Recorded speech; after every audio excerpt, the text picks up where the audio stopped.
அஸ்ஸலாமு அலைக்கும் வரஹ்மத்துல்லாஹி வபரகாத்துஹு.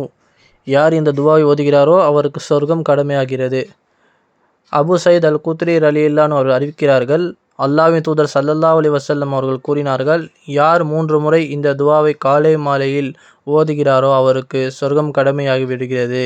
இந்த ஹதீஸ் எதில் இருக்குன்னா அபு தாவூத்லும் அஹ்மதுலும் இருக்குது. அது என்ன துவான்னு பார்ப்போமா? பிஸ்மில்லாஹிர் ரஹ்மானிர் ரஹீம். ரலீது பில்லாஹி ரப்பா வபில் இஸ்லாமி தீனா வபி முஹம்மதின் ஸல்லல்லாஹு அலைஹி வஸல்லம் நபியா. இதனுடைய பொருள் என்னென்னா, அல்லாஹ்வை ரப்பாகவும் படைப்பாளனாகவும் இஸ்லாத்தை மார்க்கமாகவும் முஹம்மது நபி ஸல்லல்லாஹு அலைஹி வஸல்லம் அவர்கள் நபியாகவும் தூதராகவும் பொருந்திக் கொண்டேன் மற்றும் திருப்தி அடைந்தேன். இந்த துவாவின் முக்கிய பயன்கள் என்னென்னா, சுவனம் உறுதியாகுது. காலை மாலை யார் இந்த ஜிக்ரு செய்வாரோ அதே நம்பிக்கையில் அவர் மௌத் ஆகிட்டாருன்னா அவருக்கு சொர்க்கம் வாஜிபாயிடுது. அடுத்து அல்லாஹ்வின் திருப்தி.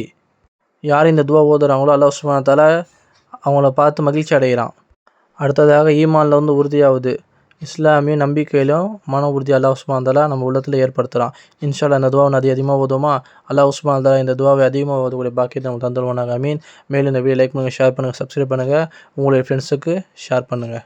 இன்ஷா அல்லாஹ் அவங்களும் இந்த வீடியோ பார்த்து இந்த துவா ஓத ஆரம்பித்தாங்கன்னா இன்ஷா அல்லாஹ் அவங்களுக்கும் அந்த நன்மை கிடைக்கும். அஸ்ஸலாமு அலைக்கும் வரஹ்மத்துல்லாஹி வபரகாத்துஹு.